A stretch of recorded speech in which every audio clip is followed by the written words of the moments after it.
सत श्री अकाल, नमस्कार ते अस्सलाम वालेकुम। तुसीं वेख रहे हो इंडोज टीवी आस्ट्रेलिया ते पाकिस्तान बुलेटिन दे विच तुहाडा स्वागत करते हैं। सब तो पहले असीं छाती मारांगे शाहिद खान अफरीदी दे स्टेटमेंट ते, जिहदी वजह तो सोशल मीडिया दे उत्ते उन्हां उत्ते बहुत ज़्यादा तनकीद की जा रही है। पाकिस्तान दे स्टार बल्लेबाज ते गेंदबाज शाहिद खान अफरीदी, जिन्होंने पूरी दुनिया बूम बूम अफरीदी के नाम तो जानती है, उन्होंने एक स्टेटमेंट दिता जिस स्टेटमेंट की वजह तो उन्होंने सोशल मीडिया के उपर बहुत ज़्यादा तनकीद का सामना करना पै रहा है। उन्होंने आख्या कि पाकिस्तान के साबिक प्राइम मिनिस्टर इमरान खान उन्हों की उम्मीदों के उत्ते, उन्हों की तवक्कुआत के उत्ते पूरा नहीं उतर सके। उन्होंने कहा कि उन्होंने फैमिली ने उन्होंने इमरान खान के उपर बहुत ज़्यादा एतमाद ते उम्मीद सी, लेकिन जदों वो हुकूमत च आए, जो प्राइम मिनिस्टर की कुर्सी पर बैठे तो उन्होंने हालात का अंदाज़ा नहीं सी कि पाकिस्तान का सिस्टम किस कदर खराब हो चुका है, तो वो इस सिस्टम के विच रहिंदे होया डिलीवर नहीं कर सके, सर्वाइव नहीं कर सके। शाहिद खान अफरीदी ने मजीद आख्या कि जदों उन्होंने नवे प्रधानमंत्री, नवे प्राइम मिनिस्टर शहबाज शरीफ नूं वजीर आजम बनने के उपर मुबारकबाद दी तो लोगों ने इस तरह का रिएक्शन दिता जिवें उन्होंने इसराइल के वजीर आजम नूं मुबारकबाद दी होवे। उन्होंने आख्या कि शहबाज शरीफ जिहड़े ने एक अच्छे एडमिनिस्ट्रेटर ने, तो उन्होंने पंजाब की पूरी शक्ल बदल के रख दी सी, तो वो साडे वजीर आजम ने, तो पाकिस्तान के वजीर आजम ने, तो इसलिए अगर मैं उन्होंने मुबारकबाद दे दी तो लोगों ने बहुत ज़्यादा उन्होंने मजाक ते तनकीद का निशाना बनाया। हुण जो शाहिद खान अफरीदी ने इमरान खान के बारे च एक स्टेटमेंट दी, जिहदे विच उन्होंने आख्या कि इमरान खान नूं एक चंगी टीम नहीं मिली, जिसकी वजह तो वो डिलीवर नहीं कर सके। उन्होंने आख्या कि इमरान खान जिहड़ा हैगे ने उन्हां दी नीयत के उपर, उन्हां दे इरादियां के उपर, उन्हां दी नेकनामी के उत्ते किसी बंदे नूं भी शक नहीं, तो मैनूं भी शक नहीं, लेकिन जो इमरान खान हुकूमत आए तो उन्होंने अंदाज़ा नहीं सी हैगा कि उन्होंने आके की करना, जिस वजह तो वो 4.5 साल दे विच एक डिलीवर नहीं कर सके, अपना जिहड़ा काम सी वो नहीं कर सके। उन्होंने बहुत सारे वादे इंज दे कीते सी जिहड़े वादे अज तो पहले किसी भी वजीर आजम ने नहीं सी कीते, लेकिन वो जदों आए तो हुकूमत दे विच आके उन्हां को सही तरह परफॉर्म नहीं हो सकिया। शाहिद अफरीदी का एक कहना ही सी, तो उस तो बाद लोगों की एक वड्डी तादाद जिहड़ी असीं कहांगे पाकिस्तान तहरीक इंसाफ के सपोर्टर्स सी, उन्होंने आके ट्रोलिंग करना शुरू कर दिता, अफरीदी के कैरीयर के उत्ते सवाल करना शुरू कर दिते। उन्होंने आख्या कि शायद अफरीदी जिहड़े हैगे ने उन्होंने अपनी कारकर्दगी की सी, वो बहुत सारे ऐसे मौकों पर पाकिस्तान वास्ते खेलन लिए आए, बैटिंग करने लिए आए, लेकिन उन्होंने पाकिस्तान को मैच नहीं जिता सके, बल्कि 0 ते आउट हो गए। तो एक सारिफ ने, एक सोशल मीडिया सारिफ ने यह भी आख्या कि शाहिद खान अफरीदी दुनिया के विच 0 करने वाले दूसरे बल्लेबाज ने, उन्होंने 30 तो ज़्यादा 0 किए हैं, तो लेकिन वो जो गल कर रहे हैं कारकर्दगी तो इमरान खान की कारकर्दगी के सवाल करने वाले कौन होंगे ने। बहुत सारे ऐसे सपोर्टर्स भी तहरीक इंसाफ के सामने आए जिन्होंने अफरीदी की इस राय का जोड़ा है एहतराम किया। उन्होंने आख्या कि तनकीद करना हर एक का हक है, तो शाहिद खान अफरीदी ने अगर इमरान खान से तनकीद की है तो उन्होंने ज़ाती राय है, तो उस राय की वजह तो सानू अफरीदी की खिदमात जड़ियाँ ने वो नहीं भुलनियाँ चाहिए। शाहिद खान अफरीदी पाकिस्तान के वो वाहिद बॉलर ने, बल्कि ऑलराउंडर की कैटागरी से आते थे, लेकिन वो वाहिद बॉलर ने जिन्होंने वसीम अकरम तो बाद सब नालों ज़्यादा आउट किए। उन्होंने 400 के करीब वनडे क्रिकेट के विकटा लै चुके हैं, तो उन्होंने कारकर्दगी की अगर गल करिए तो क्रिकेट का एक अलग एनालिसिस है जिहदे उपर बहुत ज़्यादा बहस हो सकती है, लेकिन अफरीदी ने एक आम शहरी होने के नाते इमरान खान के उपर तनकीद की, लेकिन उस तनकीद उन्होंने बहुत ज़्यादा महंगी पै रही है, तो सोशल मीडिया के मुख्तलिफ प्लेटफॉर्म्स के उपर उन्होंने निशाना बनाया जा रहा है। ਅਸੀਂ ਹੁਣ दूसरी खबर ਵੱਲ ਵਧਦੇ ਹਾਂ। दूसरी खबर ਇਹ ਵੇ ਕਿ ਆਲ ਪਾਕਿਸਤਾਨ ਪ੍ਰਾਈਵੇਟ ਸਕੂਲ ਫੈਡਰੇਸ਼ਨ ਦੇ ਪ੍ਰੈਜ਼ੀਡੈਂਟ ਜਿਹੜੇ ਹੈਗੇ ਨੇ ਕਾशिफ मिर्ज़ा, ਉਹਨਾਂ ਨੇ ਆਖਿਆ ਕਿ हुकूमत ਨੂੰ फौरी तौर पर खिलौना वैपन के उपर एक्शन लेना चाहिए। क्योंकि इस ईद के उपर जो खिलौना वैपन जी गन की शक्ल के छोटे बच्चों ने खरीदे ने, एक बहुत बड़ा बिजनेस होया है, तो उस बिजनेस के पिछे सानू सोचना चाहिए है कि साइकोलॉजिकल तौर पर उन्होंने बच्चों उत्ते कितना बुरा असर पै रहा है। काशिफ मिर्ज़ा ने ऑल पाकिस्तान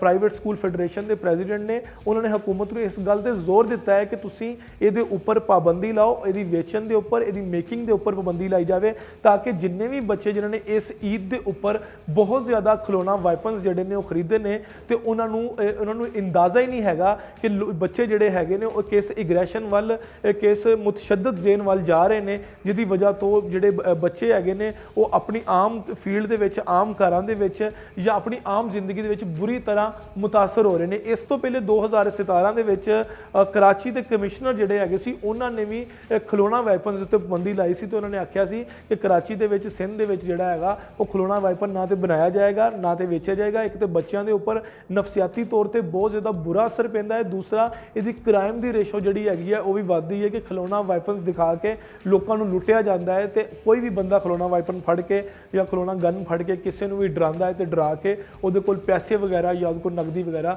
ਖੋਹ ਲੈਂਦਾ ਹੈ। ਤੇ ਇਸੇ ਤਰ੍ਹਾਂ 2015 ਦੀ ਗੱਲ ਕੀਤੀ ਹੈ ਤੇ 2015 ਦੇ ਵਿੱਚ ਸਿੰਧ ਅਸੈਂਬਲੀ ਦੇ ਵਿੱਚ ਇੱਕ ਰੈਜ਼ੋਲੂਸ਼ਨ ਪਾਸ ਹੋਈ ਸੀ, ਇੱਕ ਬਿੱਲ ਪਾਸ ਹੋਇਆ ਸੀ ਜਿਹਦੇ ਵਿੱਚ ਇਹ ਆਖਿਆ ਗਿਆ ਸੀ ਕਿ ਜਿੰਨੇ ਵੀ ਖਿਲੌਣਾ ਵਾਈਪਨਸ ਬਣਦੇ ਹੈਗੇ ਨੇ ਉਹ ਪਿਸਤੌਲ ਦੀ ਸ਼ਕਲ ਦੇ ਵਿੱਚ, ਉਹ ਬੰਬ ਦੀ ਸ਼ਕਲ ਦੇ ਵਿੱਚ ਜਾਂ ਕਿਸੇ ਵੀ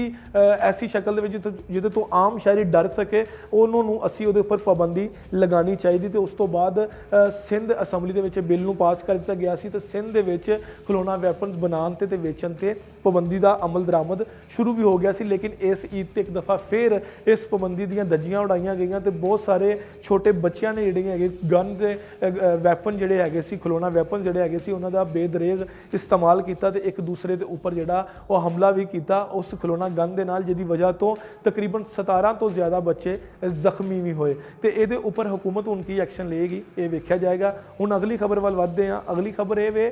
ਕਿ ਆਪੋਜੀਸ਼ਨ ਤੇ ਹਕੂਮਤ ਇਸ ਵੇਲੇ ਇੱਕ ਦੂਸਰੇ ਦੇ ਆਮਨੇ ਸਾਹਮਣੇ ਨੇ। ਨਵੇਂ ਇਲੈਕਸ਼ਨ ਆਉਣ ਤੋਂ ਪਹਿਲੇ ਦੋਵੇਂ ਇੱਕ ਦੂਸਰੇ ਦੇ ਉੱਪਰ ਬਹੁਤ ਜ਼ਿਆਦਾ ਤਨਕੀਦ ਤੇ ਇਲਜ਼ਾਮਾਤ ਦੀ ਬੌਛਾੜ ਕਰ ਰਹੇ ਨੇ। ਸਭ ਤੋਂ ਪਹਿਲੇ ਅਸੀਂ ਆਪੋਜੀਸ਼ਨ ਦੀ ਗੱਲ ਕਰਾਂਗੇ। ਆਪੋਜੀਸ਼ਨ ਜਿਹੜੀ ਇਸ ਵੇਲੇ ਇਮਰਾਨ ਖਾਨ ਆਖਿਆ ਜਾ ਰਿਹਾ ਨੇ, ਨੋ ਡਾਊਟ ਕਿ ਉਹਨਾਂ ਨੇ ਜਿਹੜਾ ਪਾਰਲੀਮੈਂਟ ਦੇ ਵਿੱਚ ਉਹ ਵਾਕਆਊਟ ਕੀਤਾ, ਆਪਣੇ ਇਸਤੀਫੇ ਪੇਸ਼ ਕਰਕੇ ਆਪੋਜੀਸ਼ਨ 'ਚ ਬਹਿਣਾ ਗਵਾਰਾ ਨਹੀਂ ਕੀਤਾ, ਲੇਕਿਨ ਉਹ ਫਿਰ ਵੀ ਉਹਨਾਂ ਨੂੰ ਆਪੋਜੀਸ਼ਨ ਹੀ ਤਸੱਵੁਰ ਕੀਤਾ ਜਾ ਰਿਹਾ ਹੈ। ਹਕੂਮਤ ਦੇ ਖਿਲਾਫ ਸਭ ਤੋਂ ਵੱਡਾ ਪ੍ਰੈਸ਼ਰ ਗਰੁੱਪ ਜਿਹੜਾ ਹੈਗਾ ਇਮਰਾਨ ਖਾਨ ਨੂੰ ਹੀ ਆਖਿਆ ਜਾ ਰਿਹਾ ਹੈ। ਤੇ ਇਮਰਾਨ ਖਾਨ ਨੇ ਆਪਣੇ ਜਲਸਿਆਂ ਦੀ ਜਿਹੜੀ ਚੇਨ ਸ਼ੁਰੂ ਕੀਤੀ ਸੀ, ਉਹ ਚੇਨ ਦਾ ਇੱਕ ਹਿੱਸਾ ਜਿਹੜਾ ਕੱਲ ਮੀਆਂ ਵਾਲੀ ਦਾ ਜਲਸਾ ਸੀ। ਮੀਆਂ ਵਾਲੀ ਜਿਹੜਾ ਹੈਗਾ ਇਮਰਾਨ ਖਾਨ ਸਾਹਿਬ ਦਾ ਆਬਾਈ ਘਰ ਹੈ, ਉਹਨਾਂ ਦਾ ਜਿਹੜਾ ਆਪਣਾ ਜਿਹੜਾ ਜ਼ਾਤੀ ਘਰ ਹੈ ਉਹ ਮੀਆਂ ਵਾਲੀ ਦੇ ਵਿੱਚ ਹੀ, ਉੱਥੇ ਉਹਨਾਂ ਦੀ ਪੈਦਾਇਸ਼ ਹੈ ਤੇ ਉੱਥੇ ਉਹਨਾਂ ਨੇ ਇੱਕ ਬਹੁਤ ਵੱਡਾ ਇਕੱਠ ਜਿਹੜਾ ਹੈਗਾ ਉਹ ਇਕੱਠਾ ਕੀਤਾ ਤੇ ਇੱਕ ਬਹੁਤ ਵੱਡਾ ਇੱਕ ਜਲਸਾ ਸੀ। ਉਸ ਜਲਸੇ ਦੇ ਵਿੱਚ ਇਮਰਾਨ ਖਾਨ ਨੇ ਉਸੇ ਤਰੀਕੇ ਦੇ ਨਾਲ, ਦਬੰਗ ਤਰੀਕੇ ਦੇ ਨਾਲ, ਜਿਸ ਤਰ੍ਹਾਂ ਉਹ 2012 ਤੋਂ ਲੈ ਕੇ ਤੇ 2018 ਤੱਕ ਜਲਸੇ ਕਰਦੇ ਰਹੇ ਸੀ 6 ਸਾਲ ਦੇ ਵਿੱਚ,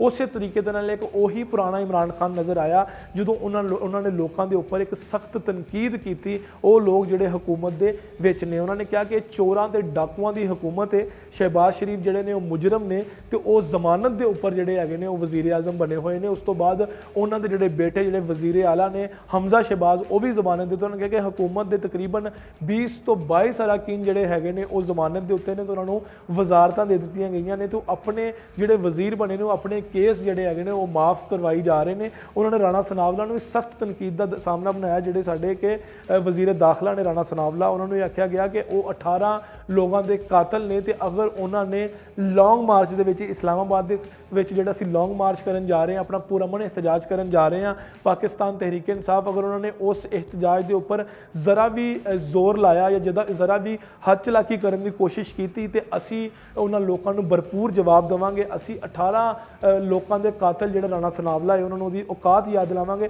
ਬਹੁਤ ਜ਼ਿਆਦਾ ਸਖਤ ਅਲਫਾਜ਼ ਇਸਤੇਮਾਲ ਕੀਤੇ ਗਏ। ਉਹਨਾਂ ਸਖਤ ਅਲਫਾਜ਼ ਦੇ ਉੱਪਰ ਇਮਰਾਨ ਖਾਨ ਨੇ ਲੋਕਾਂ ਨੂੰ ਜ਼ੋਰ ਦਿੱਤਾ ਕਿ ਜਿੰਨੇ ਵੀ ਹਕੂਮਤ ਦੇ ਅਰਾਕੀਨ ਹੈਗੇ ਨੇ ਜਿਹੜੇ ਮੁਜਰਮ ਬਣ ਕੇ ਆਪਣੇ ਆਪ ਨੂੰ ਜ਼ਮਾਨਤ ਦੇ ਰਿਹਾ ਕਰਕੇ ਹਕੂਮਤ ਦੇ ਵਿੱਚ ਨੇ, ਉਹਨਾਂ ਦਾ ਜੀਣਾ ਮੁਹਾਲ ਕਰ ਦਿਓ ਤੇ ਉਹਨਾਂ ਦੇ ਖਿਲਾਫ ਜਿਹੜਾ ਹੈਗਾ ਉਹ ਬੋਲਣਾ ਸ਼ੁਰੂ ਕਰ ਦਿਓ। ਉਹਨਾਂ ਨੇ ਮਸਜਿਦ ਨਬਵੀ ਦਾ ਜਿਹੜਾ ਹੈਗਾ ਉਹ ਵਾਕਿਆ ਵੀ ਕੋਡ ਕੀਤਾ ਹੈ। ਉਹਨਾਂ ਨੇ ਕਿਹਾ ਕਿ ਅਸੀਂ ਕਿਸੇ ਨੂੰ ਵੀ ਨਹੀਂ ਉਕਸਾਇਆ ਕਿ ਜਿਹੜਾ ਹੈਗਾ ਤੁਸੀਂ ਮਸਜਿਦ ਨਬਵੀ ਦੇ ਵਿੱਚ ਕਿਸੇ ਨੂੰ ਵੀ ਤੁਸੀਂ ਸ਼ੋਰ ਸ਼ਰਾਬੇ ਦੇ ਜ਼ਰੀਏ ਕਿਸੇ ਨੂੰ ਚੋਰ ਆਖੋ, ਲੇਕਿਨ ਮੈਂ ਸਿਰਫ ਇੰਨਾ ਕਹਿਦਾ ਕਿ ਇਹ ਹਕੂਮਤ ਦੇ ਲੋਕ ਜਿੱਥੇ ਵੀ ਜਾਣਗੇ ਲੋਕ ਇਹਨਾਂ ਦਾ ਇਸਤਕਬਾਲ ਚੋਰ ਚੋਰ ਦੇ ਨਾਰਿਆਂ ਦੇ ਨਾਲ ਹੀ ਕਰਨਗੇ। ਤੇ ਵਜ਼ੀਰ ਆਜ਼ਮ ਇਮਰਾਨ ਖਾਨ ਨੇ ਆਪਣਾ ਉਹੀ ਬਿਆਨੀਆ ਜਿਹੜਾ ਉਹਨਾਂ ਨੇ ਰਟਿਆ ਹੋਇਆ ਹੈ, ਜਿਹੜਾ ਲੋਕਾਂ ਦੇ ਦਿਮਾਗਾਂ 'ਚ ਇੰਜੈਕਟ ਕੀਤਾ ਹੋਇਆ ਹੈ ਕਿ ਅਸੀਂ ਕੋਈ ਗੱਦਾਰ ਨਹੀਂ ਹੈਗੇ, ਅਸੀਂ ਜਿਹੜਾ ਹਕੂਮਤ ਦੀ ਅਮਰੀਕਾ ਦੀ ਗੁਲਾਮੀ ਜਿਹੜੀ ਹੈਗੀ ਹੈ ਉਹ ਅਸੀਂ ਕਬੂਲ ਨਹੀਂ ਕਰਨੀ। ਉਸੇ ਪਹਿਰਾਏ ਨੂੰ ਫੜਦੇ ਹੋਇਆ ਉਹਨਾਂ ਨੇ ਆਖਿਆ ਕਿ ਅਸੀਂ ਇਸ ਇਲੈਕਸ਼ਨ ਦੇ ਵਿੱਚ ਜਿੰਨੀਆਂ ਵੀ ਬੈਰੂਨੀ ਤਾਕਤਾਂ ਵਾ ਉਹਨਾਂ ਨੂੰ ਭਰਪੂਰ ਜਵਾਬ ਦੇਵਾਂਗੇ ਕਿ ਸਾਡੀ ਕੌਮ ਜਿਹੜੀ ਹੈਗੀ ਹੈ ਉਹ ਗੁਲਾਮ ਨਹੀਂ। ਦੂਸਰੀ ਤਰਫ ਹਕੂਮਤ ਦੇ ਜਿਹੜੇ ਅਰਾਕੀਨ ਨੇ ਉਹ ਵੀ ਜਲਸੇ ਕਰ ਰਹੇ ਨੇ। ਹਕੂਮਤ ਦੇ ਅਰਾਕੀਨ ਦੇ ਵਿੱਚ ਸਭ ਨਾਲੋਂ ਸਟਰੋਂਗ ਜਿਹੜੇ ਅਰਕਾਨ ਨੇ, ਅਗਰ ਉਹਨਾਂ ਦੀ ਗੱਲ ਕੀਤੀ ਜਾਵੇ ਤਾਂ ਉਹਦੇ ਵਿੱਚ ਸਭ ਤੋਂ ਅਵਲ ਜਿਹੜੀ ਉਹ ਮਰੀਮ ਨਵਾਜ਼ ਆਂਦੀ ਨੇ। ਮਰੀਮ ਨਵਾਜ਼ ਨੇ ਅਟਕ ਦੇ ਵਿੱਚ ਜਲਸਾ ਕੀਤਾ ਤੇ ਉਹਨਾਂ ਨੇ ਆਖਿਆ ਕਿ ਇਮਰਾਨ ਖਾਨ ਜਦੋਂ ਹਕੂਮਤ 'ਚੋਂ ਨਿਕਲੇ ਤੇ ਨਫਸਿਆਤੀ ਮਰੀਜ਼ ਹੋ ਗਏ ਨੇ ਤੇ ਉਹ ਖੱਤ ਵਿਖਾ ਕੇ ਲੋਕਾਂ ਦੇ ਅੱਗੇ ਭੀਖ ਮੰਗਦੇ ਪਏ ਨੇ, ਲੋਕਾਂ ਕੋਲ ਡੋਨੇਸ਼ਨ ਮੰਗਦੇ ਪਏ ਨੇ। ਤੇ ਉਹਨਾਂ ਨੇ ਆਖਿਆ ਕਿ ਹਕੂਮਤ ਜਿਹੜੀ ਲੌਂਗ ਮਾਰਚ ਕਰਨ ਜਾ ਰਹੀ ਹੈ ਇਹ ਆਪਣੇ ਜਿਹੜੀ ਆਪੋਜੀਸ਼ਨ ਜਿਹੜੀ ਲੌਂਗ ਮਾਰਚ ਕਰਨ ਜਾ ਰਹੀ ਹੈ ਆਪਣੇ ਵਾਸਤੇ ਨਹੀਂ ਕਰ ਰਹੀ, ਬਲਕਿ ਕਿ ਫਰਾਹ ਗੋਗੀ ਨੂੰ ਬਚਾਉਣ ਵਾਸਤੇ। ਫਰਾਹ ਗੋਗੀ ਇੱਕ ਸਕੈਂਡਲ ਸਕੈਂਡਲ ਸਾਹਮਣੇ ਆਇਆ ਤੇ ਉਹਨੂੰ ਬਚਾਉਣ ਵਾਸਤੇ ਇਹ ਲੌਂਗ ਮਾਰਚ ਕੀਤਾ ਜਾ ਰਿਹਾ ਹੈ। ਤੇ ਮਰੀਮ ਨਵਾਜ਼ ਨੇ ਆਖਿਆ ਕਿ ਅਗਲਾ ਜਿਹੜੇ 5 ਸਾਲ ਹੈਗੇ ਨੇ ਉਹ ਨਵਾਜ਼ ਸ਼ਰੀਫ ਤੇ ਸ਼ਹਬਾਜ਼ ਸ਼ਰੀਫ ਦੇ ਹੈਗੇ ਨੇ। ਹੁਣ ਦੇਖਣਾ ਇਹ ਹੈਗਾ ਕਿ ਹਕੂਮਤ ਜਿਹੜੀ ਹੈਗੀ ਉਹ ਆਪਣੇ ਬਿਆਨੀਏ ਨੂੰ ਲੈ ਕੇ ਚੱਲਦੀ ਹੈ ਜਾਂ ਆਪੋਜੀਸ਼ਨ ਜਾਂ ਇਮਰਾਨ ਖਾਨ ਸਾਹਿਬ ਜਿਹੜੇ ਹੈਗੇ ਨੇ ਉਹ ਆਪਣੇ ਬਿਆਨੀਏ ਦੇ ਤਹਿਤ ਇਸ ਇਲੈਕਸ਼ਨ ਨੂੰ 2023 ਦੇ ਇਲੈਕਸ਼ਨ ਨੂੰ ਜਿੱਤਦੇ ਨੇ ਕਿ ਨਹੀਂ ਜਿੱਤਦੇ ਨੇ, ਇਹ ਆਉਣ ਵਾਲਾ ਵਕਤ ਹੀ ਦੱਸਾਂਗੇ। ਇਹ ਪਾਕਿਸਤਾਨ ਬੁਲੇਟਿਨ ਦੇ ਵਿੱਚੋਂ ਤੁਹਾਡੇ ਕੋਲ ਇਜਾਜ਼ਤ ਚਾਹੁੰਦੇ ਹਾਂ ਤੇ ਵੇਖਦੇ ਰਹੋ ਇੰਡੋਜ਼ ਟੀਵੀ ਆਸਟ੍ਰੇਲੀਆ। ਮੈਨੂੰ ਇਜਾਜ਼ਤ ਦਿਓ।